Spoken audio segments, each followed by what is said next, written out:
Dombivli MIDC परिसरात असलेल्या अनुदान या केमिकल कंपनीमध्ये काल दुपारच्या सुमारास स्फोट झाला आणि या स्फोटामध्ये एकूण 9 जणांचा मृत्यू झालाय।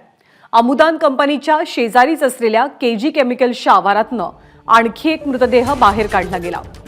दरम्यान काल दुपारी डोंबिवली MIDC फेज 2 सागाव परिसरामध्ये एका केमिकल कंपनीमध्ये हा स्फोट घडला।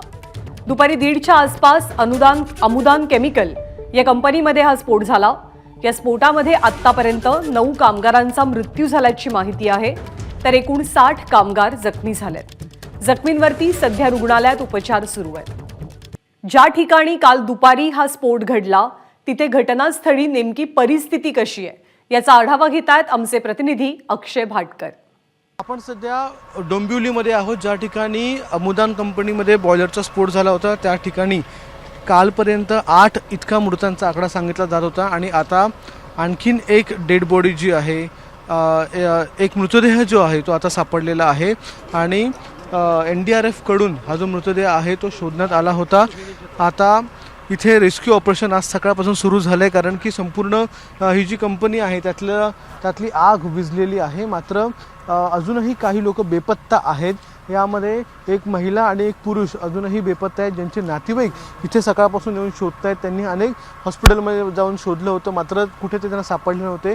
इथे जर आपण पाहिलं जाता तर NDRFला एक डेड बॉडी इथे रिकवर झालेली आहे, मृतदेह आहे हा, आणि तो आता मृतदेह डॉक्टरांकडे रुग्णालयामध्ये पाठवण्यात येणार आहे। मात्र अजूनही सर्च ऑपरेशन जे आहे ते करण्यात येत आहे। दुसरीकडे अग्निशामक दल देखील आहे जे या ठिकाणी सर्च ऑपरेशन करत आहे, ज्याच्यामुळे दोन्ही टीम ज्या आहेत अग्निशामक दलाच्या आणि NDRFच्या त्या एकत्रित या ठिकाणी काम करत आहेत। कालपर्यंत 8 इतका मृतांचा आकडा होता आणि आता ही एक डेड बॉडी मिळाल्यामुळे 9 असा आकडा आलेला आहे। सर, एक मृतदेह सापडलाय का आता? हो, यस, सापडलाय। सर्चिंग करत असताना ते निदर्शनास आलेलं आहे आणि ते NDRFच्या ताब्यात दिलेले आहे। अच्छा, कोणत्या कंपनीमध्ये होता काही? नाही, कंपनी ही समोर KG केमिकल कंपनीत होतं, त्याच्याच पाठीमागे सापडलं आणि जसं निदर्शनास आलं तसंच आम्ही NDRFला कल्पना दिली, त्यांच्या ह्याच्याने काढून त्यांच्या ताब्यात दिलेले आहे। सर, आमच्याशी बातचीत केल्याबद्दल। तर हे कल्याण डोंबिवली महानगरपालिकेच्या अग्निशामक दलाचे प्रमुख होते, ज्यांनी सांगितले की आणखीन काही बेपत्ता लोक आहेत ज्यांचे मृतदेह सापडण्याची शक्यता आहे, त्यामुळे सर्च ऑपरेशन आज दिवसभर सुरू राहील।